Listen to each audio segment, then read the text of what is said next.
नमस्कार, रेडियो रिमझिम से प्रस्तुत है स्थानीय हालचाल। पहले मुख्य हालचाल। जिला प्रशासन के सख्त आदेश के बाद भी डूबने की घटित हो रही है घटनाएं। नदी के जलस्तर में वृद्धि से कई स्थानों पर बांध पर बना दबाव। थावे में कर्मी के कोरोना पॉजिटिव मिलने पर कार्यालय में रही दहशत। आइसोलेशन सेंटर की साफ सफाई का आवश्यक दिशा निर्देश जारी। सोने के दौरान सर्प दंश से एक युवक की मौत। और अपनी मांगों को लेकर तीसरे दिन संविदा स्वास्थ्य कर्मी की हड़ताल रही जारी। स्थानीय हालचाल के इस अंक के साथ मैं राजेश कुमार चौरसिया। अब हालचाल विस्तार से।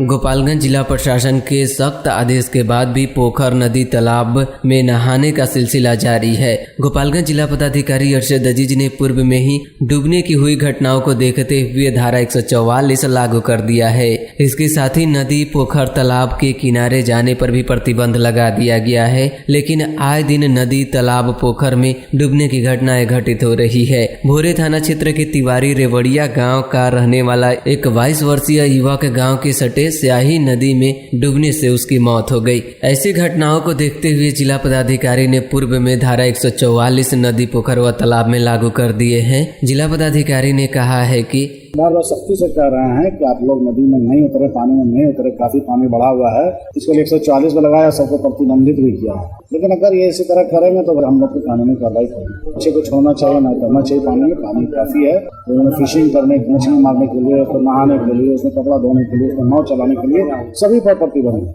हम लोग को अभी नहीं करना है, और करेंगे तो कानूनी कार्रवाई करेंगे।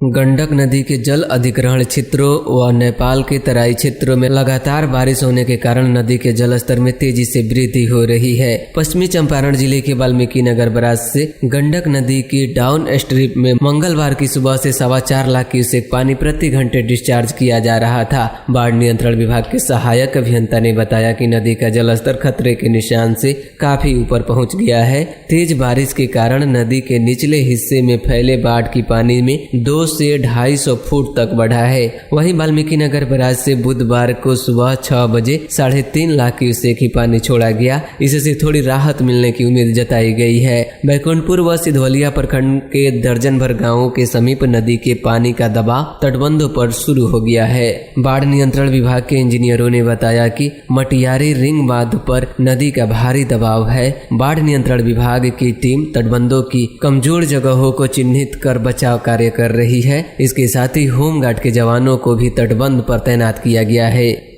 थावे प्रखंड कार्यालय परिसर में बुधवार को एक कर्मी कोरोना पॉजिटिव मिले हैं। इसकी जानकारी होने पर अफरा तफरी का माहौल व्याप्त रहा। कर्मी प्रखंड कार्यालय मुख्य गेट के बाहर घंटों खड़े रहे। इस बीच कुछ लोगों से इसकी सूचना प्रखंड विकास पदाधिकारी कृष्णा राम को दिया गया। सूचना मिलते ही प्रखंड विकास पदाधिकारी प्रखंड कार्यालय पहुंचकर उन्होंने सभी कर्मियों को बताया कि जो कर्मी कोरोना पॉजिटिव मिला है वह 15 दिन पहले कार्यालय आए थे। इसके बाद वह कार्यालय में नहीं आए। कर्मियों को समझाने के बाद कार्यालय के अंदर काम शुरू किया गया। इस संबंध में प्राथमिक स्वास्थ्य केंद्र सह मरछिया देवी रेफरल अस्पताल के चिकित्सा पदाधिकारी डॉक्टर राजीव रंजन ने बताया कि पॉजिटिव मिले कर्मी का सैंपल 13 जुलाई को लिया गया था। मंगलवार की शाम आई रिपोर्ट में कर्मी कोरोना पॉजिटिव पाए गए। वहीं प्रखंड विकास पदाधिकारी ने सैनिटाइजर कराने की प्रक्रिया शुरू करा दिया है। गोपालगंज जिले के आइसोलेशन सेंटर की साफ सफाई व विशेष ध्यान रखा जाएगा। इसको लेकर स्वास्थ्य विभाग के प्रधान सचिव ने जिला पदाधिकारी व सिविल सर्जन को पत्र लिखकर आवश्यक दिशा निर्देश जारी किए हैं। जारी पत्र में आइसोलेशन सेंटर की साफ सफाई, हाउस कीपिंग के संबंध में कई बिंदुओं पर दिशा निर्देश दिया गया है। इसके तहत आइसोलेशन सेंटर की साफ सफाई का कार्य जिला स्तर पर पूर्व से निर्धारित आउटसोर्स एजेंसी के माध्यम से कराया जाएगा। साथ ही किसी कारण से आउटसोर्स एजेंसी द्वारा आइसोलेशन सेंटर की समुचित साफ सफाई नहीं होने की स्थिति में सफाई कर्मियों की व्यवस्था कर इस कार्य को कराने को कहा गया है। सफाई कार्य में लगने वाले कर्मियों को मजदूरी का भुगतान बिहार श्रम संसाधन विभाग द्वारा निर्धारित मापदंड एवं दैनिक पारिश्रमिक के आधार पर किया जाएगा। विभागीय स्तर पर जारी निर्देश के अनुसार आइसोलेशन सेंटर की नियमित साफ सफाई की व्यवस्था करने के साथ ही इसे नियमित रूप से सैनिटाइजेशन किए जाने को कहा गया है। थावे थाने के खानपुर आजमत गांव में छत पर सोने के दौरान सर्प दंत से एक युवक अचेत हो गया। हमारे थावे संवाददाता ने बताया कि इलाज के दौरान सदर अस्पताल में युवक की मौत हो गई। जानकारी के अनुसार 12 वर्षीय मृत युवक सुशील महतो बताया गया है।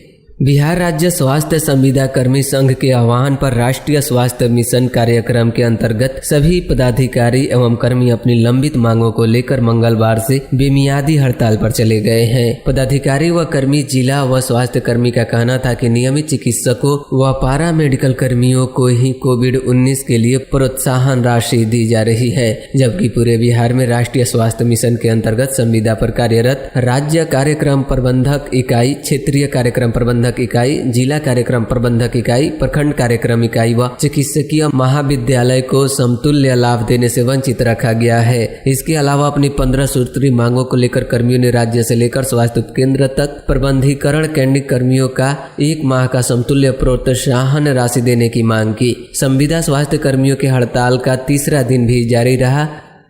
स्थानीय हालचाल आप YouTube पर भी सुन सकते हैं। कोरोना का संकट बढ़ने को देखते हुए लागू किए गए लॉकडाउन के दौरान जिला मुख्यालय सहित प्रखंडों में पुलिस ने सख्ती के साथ आने वाले लोगों से पेश आई। पुलिस ने बिना वजह के घरों से बाहर निकलने वाले को सड़क पर रोककर पूछताछ करती रही। वहीं हमारे संवाददाता ने बताया कि पूरे दिन लॉकडाउन वाले इलाकों में मास्क की जाँच के लिए अभियान चलाया गया और बगैर मास्क के निकलने वाले लोगों से जुर्माना राशि की वसूल की गई। जिला मुख्यालय सहित सभी नगर पंचायत व सभी प्रखंड व अनुमंडल मुख्यालय में कोरोना के लगातार नए मामले सामने आने के बाद 31 जुलाई के लिए संपूर्ण लॉकडाउन लागू किया गया है। जदयू का वर्चुअल सम्मेलन शुरू हो गया है। गुरुवार को भोरे विधानसभा क्षेत्र का वर्चुअल मीटिंग होगा। गोपालगंज जदयू जिला अध्यक्ष प्रमोद कुमार पटेल ने जानकारी देते हुए बताया कि रामचंद्र प्रसाद सिंह मुख्य वक्ता होंगे। कोरोना के लगातार बढ़ते मामले के बीच मीरगंज शहर में स्थित सभी बैंकों का नगर प्रशासन ने सैनिटाइजेशन कराया। इस बीच शहर में कार्यरत एक बैंक कर्मी की कोरोना पॉजिटिव आने के बाद बैंक कर्मियों में दहशत का माहौल बन गया है। मंगलवार को शहर के बैंक ऑफ इंडिया को एहतियात के तौर पर सील कर दिया गया है। वहीं दूसरी तरफ अन्य बैंकों में भी काफी सावधानी के साथ कार्य किया जा रहा है। बैंक ऑफ इंडिया में कोरोना के संदिग्ध मामले सामने आने के बाद सभी कर्मियों के सैंपल लिए गए हैं। रक्षा मंत्रालय द्वारा संचालित हथुआ स्थित सैनिक स्कूल गोपालगंज में कोविड-19 के कारण ऑनलाइन कक्षाओं का संचालन हो रहा है। इसके साथ ही बच्चों को छुट्टी के दिनों में घर में ही रचनात्मक कार्यों में सक्रिय बनाए रखने के लिए अंग्रेजी भाषा में वाद विवाद प्रतियोगिता का आयोजन मंगलवार को किया गया। सावन का पवित्र महीना चल रहा है। भारत में सावन के महीने में हमेशा कोई न कोई त्योहार आता है। श्रावण माह के शुक्ल पक्ष की तृतीया तिथि को आने वाला हरियाली तीज प्रमुख है। इसे श्रावणी तीज के नाम से भी जाना जाता है। इस बार हरियाली तीज 23 जुलाई गुरुवार को मनाई जाएगी। हथुआ पोस्ट ऑफिस में कामकाज बंद रहने से ग्राहकों की परेशानी बढ़ती जा रही है। पोस्ट ऑफिस में 25 जून से सभी कामकाज ठप बताया गया है। जानकारी है कि पोस्ट ऑफिस में 25 जून को आकाशीय बिजली गिरने से सभी जरूरी उपकरण जल गए हैं, जिसके बाद लेन देन सहित सभी कार्य ठप हो गए। वहीं समस्या दूर करने को लेकर विभाग पूरी तरह उदासीन बरत रहा है। पोस्ट मास्टर राजेश यादव ने बताया कि आकाशीय बिजली गिरने से पोस्ट ऑफिस का नेटवर्क, सीसी डिवाइस, कई जरूरी उपकरण जल गए। इसकी जानकारी उच्च अधिकारी को दे दी गई है। गड़बड़ी को ठीक करने का प्रयास विभाग द्वारा किया जा रहा है। ग्राहकों की परेशानी को देखते हुए मीरगंज की शाखा से लेन देन की वैकल्पिक व्यवस्था की गई है। थावे पुलिस ने NH 531 पर बिरतापन गांव के समीप कार्रवाई करते हुए 26 पेटी बंटी बबली देसी शराब के साथ एक बोलेरो को जब्त किया है। वहीं हमारे थावे संवाददाता से मिली जानकारी के अनुसार धंधेबाज फरार बताया गया है। और अब आज के मौसम का तापमान न्यूनतम 26 डिग्री सेल्सियस और अधिकतम 31 डिग्री सेल्सियस रहने की संभावना है। अंत में मुख्य हालचाल एक बार फिर। जिला प्रशासन के सख्त आदेश के बाद भी डूबने की घटित हो रही है घटनाएं। नदी के जलस्तर में वृद्धि से कई स्थानों पर बांध पर बना दबाव। थावे में कर्मी के कोरोना पॉजिटिव मिलने पर कार्यालय में रही दहशत। आइसोलेशन सेंटर की साफ सफाई का आवश्यक दिशा निर्देश जारी।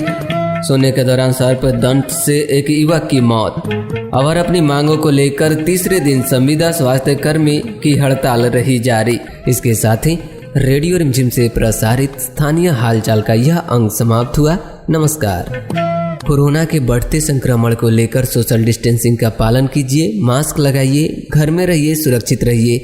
सुनते रहिए रेडियो रिमझिम 90.4।